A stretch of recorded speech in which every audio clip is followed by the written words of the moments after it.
Today, I will be learning about Ethiopia with a video by Geography Now. This is gonna be super interesting. Let's not waste too much time. Let's learn about this beautiful African country. Hey everybody, say hi to Samri. She is a real Samri. Ethiopian. Hi, everyone.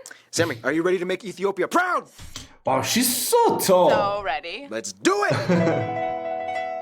It's time to learn geography. Now! Hey everybody, I'm your host Barbie, and we have reached Ethiopia. This is a big one, okay? Ethiopia is like one of the big shots of Africa. You won't find any place like this anywhere else on Earth. No, you will not. There's so much to cover in so little time, so let's get started.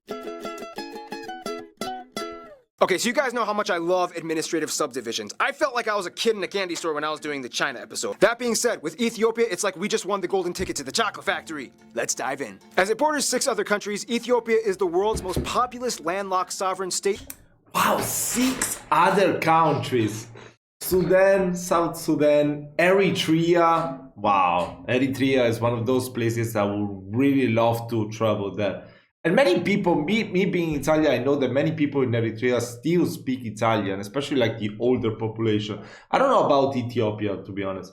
Djibouti, Somalia, and Kenya. Wow. Located in the Horn of Africa. Prior to 1996, the country used to have 13 provinces, but then after a bunch of internal drama and conflict, they redrew the lines, and now Ethiopia is divided into 9 ethnic-based regions, each with their own autonomy and extended legislative power under the constitution. Technically, under Article 39, they each reserve the right to secede from Ethiopia if they desire. However, it's a little debatable as to how much this clause actually applies to them. The capital Addis Ababa, which translates to New Flower, lies in the central heart of the country and acts as its own separate entity apart from any region, as does the second largest city, Dire Dawa. These are what you call charter cities. They bypass the regional level and govern themselves independently, only under the Ethiopian constitution. Which is strange because Harare is considered a region, even though area-wise it's smaller than the charter cities and has the smallest population as well, at only around 212,000 people. Which is even stranger because the ethnic regions are further divided into zones, which are further divided into waredas. And some of these waredas refuse to be affiliated with a certain region that they lie in and have decided to go rogue. They're called special waredas and have a second-tiered level of autonomy, and there are 10 of them, half of which lie in the Southern Nations, Nationalities, and Peoples region, sometimes referred to as the SNNPR. Which brings us to that place. As the third most populous region, this aptly named area of Ethiopia...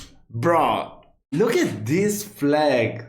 Super simple, but amazing. I love this flag. It has more tribes and people groups than anywhere else. Most regions have less than 10 main people groups that inhabit their boundaries. This place has about 45. And I think that's about it with administrative divisions. Oh wait, Wow. land disputes.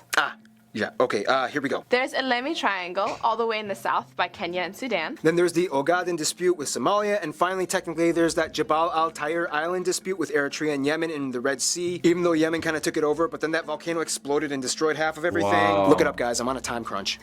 Very quickly, the largest airports are of course the capital Addis Ababa, Bole International, Dire and Mekelle in the north. One thing that definitely makes Ethiopia stick out, though, would have to be the fact that they are the only African country to successfully avoid ever being colonized by any European outside forces. The Italians tried, but then they held their ground and fought back relentlessly. I forgot about Libya. No, and Libya tried too. Oh yeah, but they're not European. That's true. This was unexpectedly unprecedented, but in return kind of gave them a little respect. Yeah, because Italy actually occupied during World War II Ethiopia, but then was never completely colonized by the country, right? Yeah, Ethiopia held their ground, right? Think There so. isn't a single place that embodies...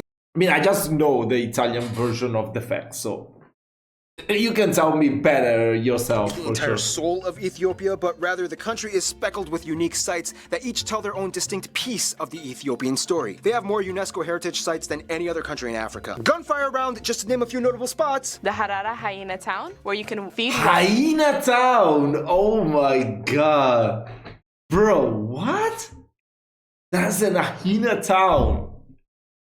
My mind is blown already. hyenas. The mysterious Tia Stella stone carvings. The Bete Gorgis of Lalibela Church, hewn out of single rock. The Chapel of the Tablet, where it's believed to hold the incredible ancient Ark of the Covenant. Guarded by virgins who cannot leave the building. The obelisk of Aksum from the ancient Aksum Kingdom. The indigenous tribal Is that where they made the movie of Indiana Jones? villages of Omo Valley. And the famous castle of Gondar. Yeah, and we haven't even mentioned what the landscape looks like yet. This is where the real adventure begins. Oh, wow, yes.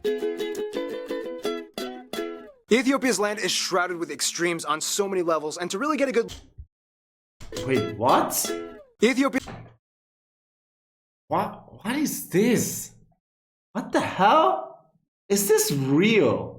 His land is shrouded with extremes on so many levels, and to really get a good look at it, you kind of have to understand the tectonic makeup. Like mentioned in the Eritrea episode, the Horn of Africa is located on the tri-point convergence of the Arabian, African, and Somali plates, and Ethiopia is caught right in the middle of all of it. The Somali plate isn't so much of a plate, but rather a crack that didn't finish cracking, and today grinds across the African plate horizontally in what is called a transform motion. This essentially splits the country into two portions, the western and eastern Ethiopian highlands, also known as the Ethiopian Plateau and the Amar Mountain. The Ethiopian highlands are the largest continuous mountain range in Africa, which stretch north to south and comprise a great diversity of terrain depending on the region. So incredible. Climate-wise, it basically goes like this. The east is hot and the west is cold. Oh, that's simple. As mentioned before, the northeast corner by the border of Eritrea contains the Danakil Depression, where you find Dolor, the hottest human settlement on Earth, with average annual temperatures holding around 41 degrees Celsius. Most of this hauntingly beautiful area is uninhabitable, with some areas fuming with toxic gases coming from the boiling geothermal salt ponds. Nonetheless, people still come here to mine for salt on a regular basis. Oh,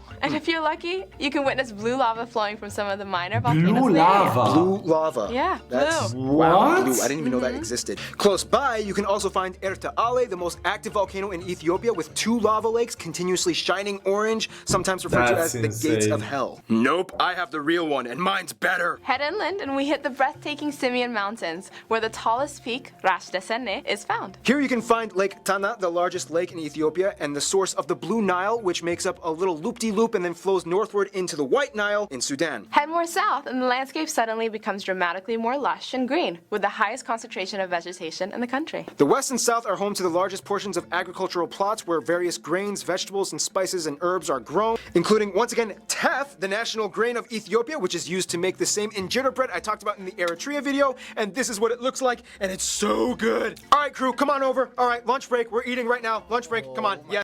What does that taste like? If you've never had Ethiopian food, you're missing out on life. The land. Yeah, I've heard many people saying that Ethiopian food is like one of the best and most underrated in the whole world. I wish we had, yeah, I definitely need to search. I mean, in other cities, I live in a small city in Italy, so probably we don't have any Ethiopian restaurant, but yeah, in bigger cities, definitely there will be. I need to try. Recommend me some dishes, please. Land is also teeming with numerous species of animals like gazelles, antelope, kudu, cheetahs, ibex, baboons, and a hotbed for over 500 species of birds that either inhabit or migrate through the plateaus year-round. However, the national animal is the lion. It was even put on the former flag of Ethiopia when it was under the last emperor, which has a pretty interesting story behind it. Bro, I don't want to be rude, but I feel like this flag is... Yeah, you should have kept this flag because it's so awesome. I mean, I'm sure they're still being used in some, maybe in some regions. I don't know, it's so cool, this flag. Not to say that the actual one of Ethiopia is bad. It's not bad, it looks very cool, but this one, wow, this one is next level. Even put on the former flag of Ethiopia when it was under the last emperor, which has a pretty interesting story behind it, which we will cover in... Okay, let's just dispel the myth already. When you hear the word Ethiopia, everyone still kind of thinks of this. And yes, during the conflict years there was more prevalent. However, mainstream Ethiopia is nothing like that. No.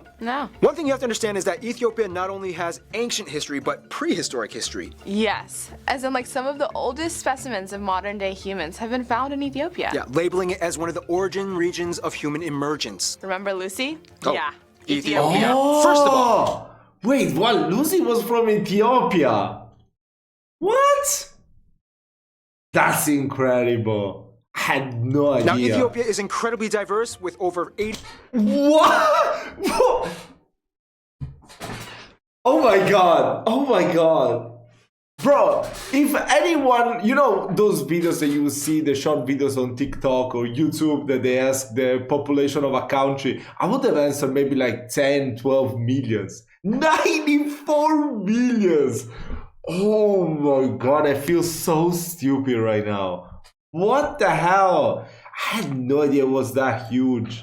Different ethnic groups and tribes living in the country. However, a few of them stand out and dominate the rest. About a third of the population is Oromo and about 30% are Amara. At less than 10% each are other groups like Somali, Tigrayan, Sidama, and the rest are huge conglomerations of over 70 different people groups. As mentioned in the Eritrea video, Ethiopia is unique that along with Eritrea, they have an Abesha population. In a nutshell, Habeshas are Africans that have Semitic roots down the line to their ancestry, as they inhabited the ancient land of Kush. As the story story goes, Ethiopians claim that they are descendants of the historical King Solomon and the Queen of Sheba, who gets a quick shout out in the Bible. Long story short, she had a son from Solomon named Menelik, who Quick became the shout first out emperor by of the Ethiopia. Bible. DNA tests have shown that most Abesha-identified individuals have partial genetic markers and traces that come from the same ones that are typically found in Jews and Arabs. This is partially the reason why Abisha people look a little different from the rest of what most presume a sub-Saharan African individual is portrayed as. Oh, and they love their hair, right, Sammy? Yes, Ethiopians? they do. Yes. They have one of the most intriguing, unique designs in the world that can't be found anywhere else, and they just flash their natural follicles. Amharic women even have a fascinating hair whipping dance that looks like this.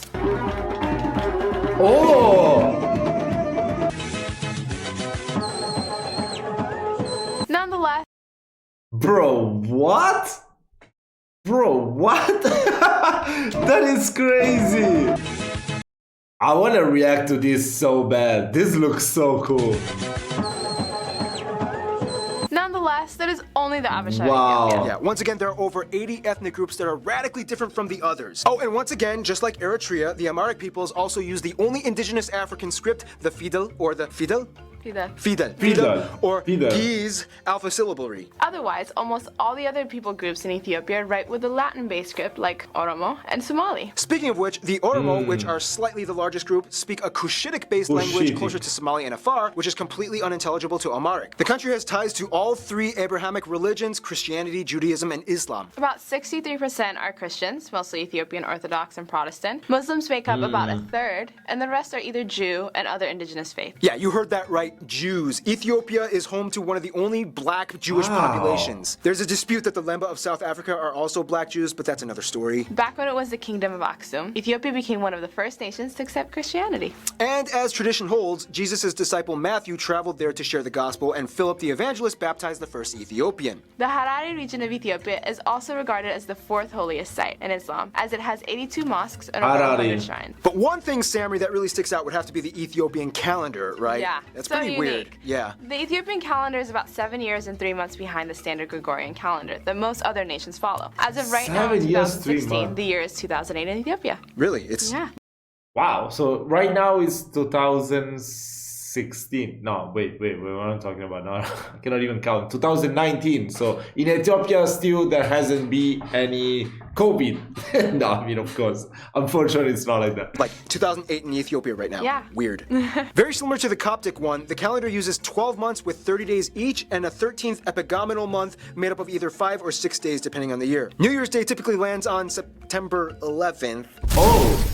Or the 12th depending on the year. Throughout most of their history, Ethiopia was under kingdoms and empires, the last one ending with Emperor Haile Selassie. However, his son Haile kind of ruled Selassie. technically for like 1 year until the communist Derg community came in and then they ended the monarchy. Side note, this is where the Why was he always mentioned in... I know this is not related at all to what we're watching, but I know that in every... I mean, not every, but most reggae songs, they always say Haile Selassie. Why? If you not tell me in the comments, I'm really curious. tension with Eritrea pretty much started. The Derg was deposed and now they operate under a... I think I know, actually. He traveled to Jamaica and they were treating him like a god. There was something to do with the Rastafari. I don't know. I think so. I think I've heard something like that. That he hated the fact that people treated him like a god when he traveled to Jamaica. I don't know. I remember something along those lines. If it's totally wrong, feel free to insult me in the comment section. Federal Parliamentary Republic. Fun side note, Emperor Haile Selassie is still to this day revered by Rastafarians as their messiah, even though he was quoted for saying, Thank you, Sammy. Thank you, Sammy. Thank you. Thank you. I was feeling like a fool, but yeah. I am not God. Samri, I'm just curious, like, what do Ethiopians think about the whole Rastafarian thing and Haile Selassie and all that stuff? What do they think about it? They think they're pretty cool. I mean, they love our country and they have a portion of land there, and so they provide to our economy. Yeah, you can imagine how they felt when he actually visited the country in the 60s. Speaking of outside relations, Ethiopia is kind of a big shot. They've earned their prestige in the world stage and now they have a lot of people to connect with. No surprise, the US and China are the biggest overseas investors in Ethiopia. The US gives the most aid and has military alliances, and China is the largest importer. They have both relations with Israel and Palestine. After Israel became a state, thousands of Ethiopians flocked over, and today there are more Ethiopian black Jews living in Israel than in Ethiopia. Palestine is also recognized as a state and both have their own embassies. Turkey has ties from way back in the Ottoman Empire times, and Russia used to be a really good friend back when the Communist Derg Committee took over for about 20 years. Now things are kind of like... Bro, I feel like Ethiopians are like diplomatic geniuses. There's no other explanation for it. Explanation. Whatever.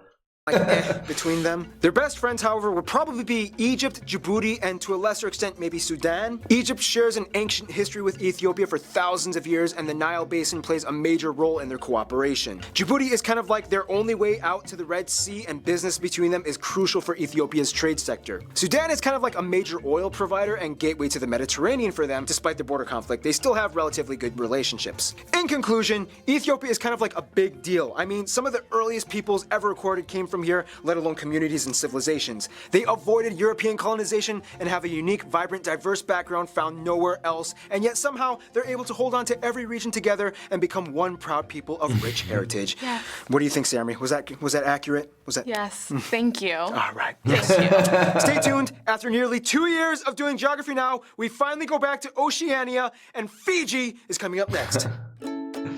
I really want to watch the Eritrea episode, to be honest. You know, that's gonna be so cool. I've been looking at so many vlogs recently of Italians traveling to Eritrea, and it feels, wow, it feels amazing. I've seen some in Ethiopia as well, so I definitely want to check out more about Ethiopia, especially the history or beautiful places to visit. So any recommendation will be highly appreciated. Thank you so much for watching this video. See you in the next one.